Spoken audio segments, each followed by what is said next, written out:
Hey, what's going on, everybody? Welcome back to the channel. Today on this episode, we got to talk about the month of September and 3 of the mistakes that I see a lot of people make, and that includes myself. I've made a lot of mistakes in the month of September, but despite the fact that September is one of the toughest months to catch bass, it's still one of my favorite tournament fishing months overall because of that reason. It's a tough time period to catch fish, and I love grinders tournaments. I love when guys are struggling to catch a limit, and because I love just grinding it out, getting those 5 bites. And to me, when you have those tournaments where just getting 5 bites, it makes a huge difference.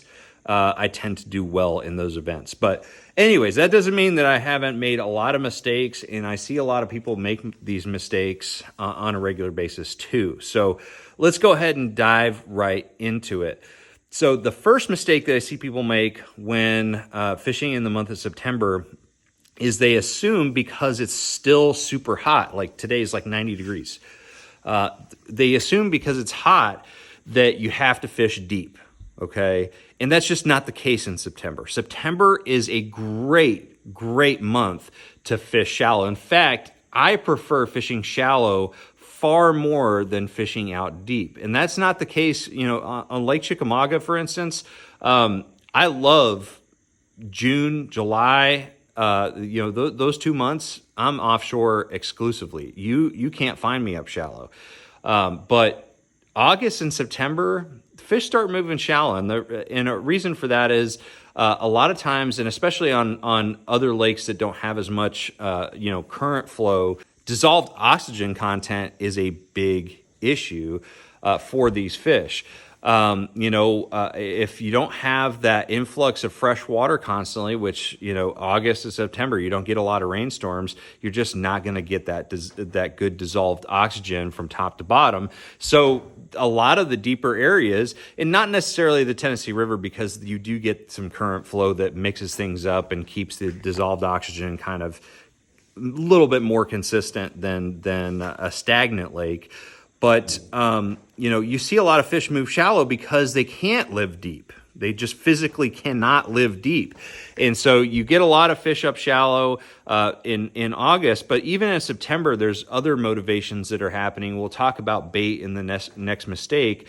But, the nights are starting to get a little bit cooler. This September, as much as people like to consider October the beginning of fall, September is the beginning of the fall migration for bass, because it's the beginning of the fall migration for all the different species of fish in a lake.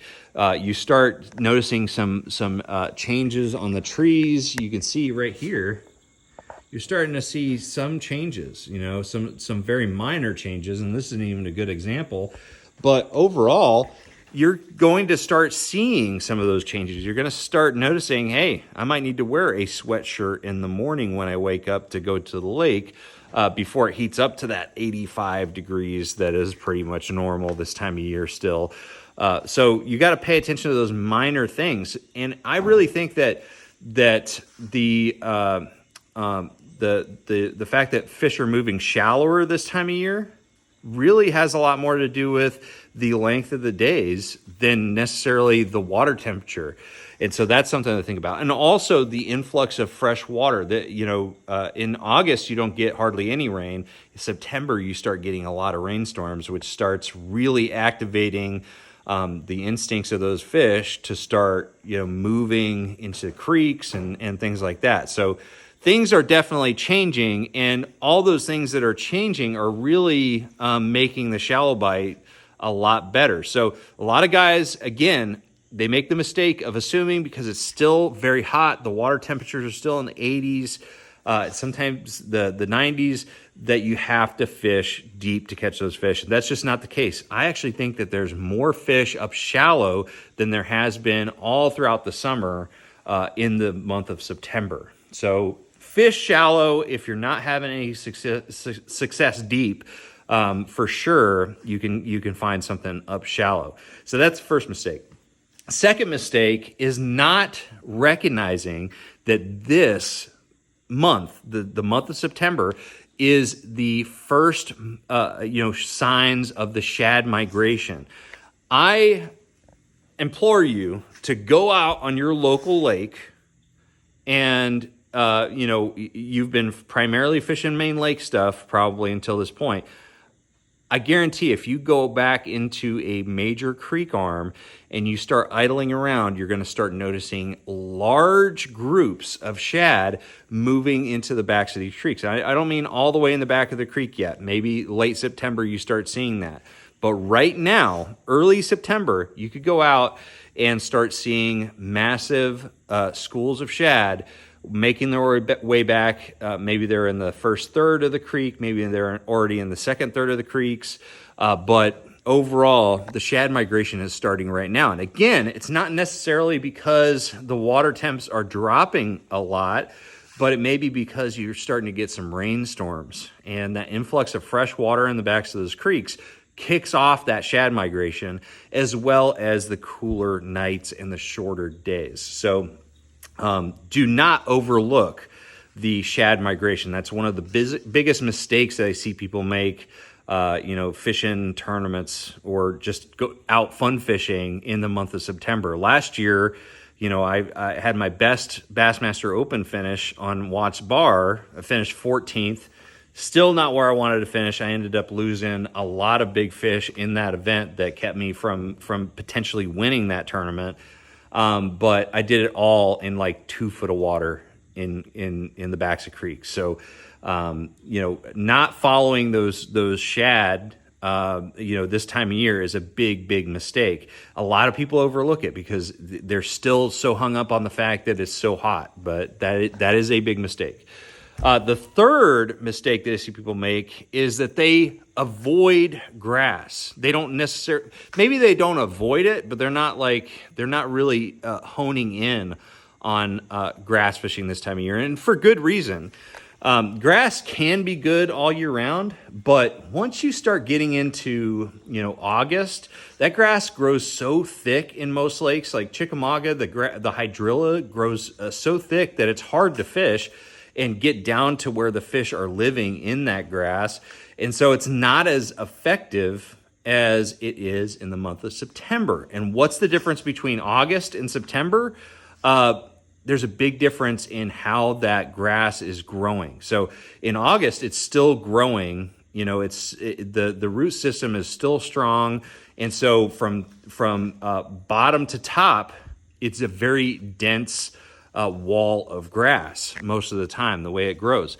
But in the month of September, it's grown so thick to this point that the grass roots start breaking down and they start creating tunnels underneath. And that's exactly what you want for techniques like frogging and punching. I'm not going to say that frogging is going to be at its hottest point in September, but it does start becoming a factor on lakes that have matted out grass. But the biggest key for both punching and frog fishing is the fact that you not only have a dense grass mat, maybe have some like cheese on the top, the algae build up on the top, but you also have those open tunnels underneath that have formed recently in the month of September. So it is a big mistake to overlook big grass mats in September just because you haven't been able to catch those fish in August or earlier because the grass, didn't form those tunnels yet. So that is a big mistake, is just overlooking the grass bite this time of year. You see it every single year.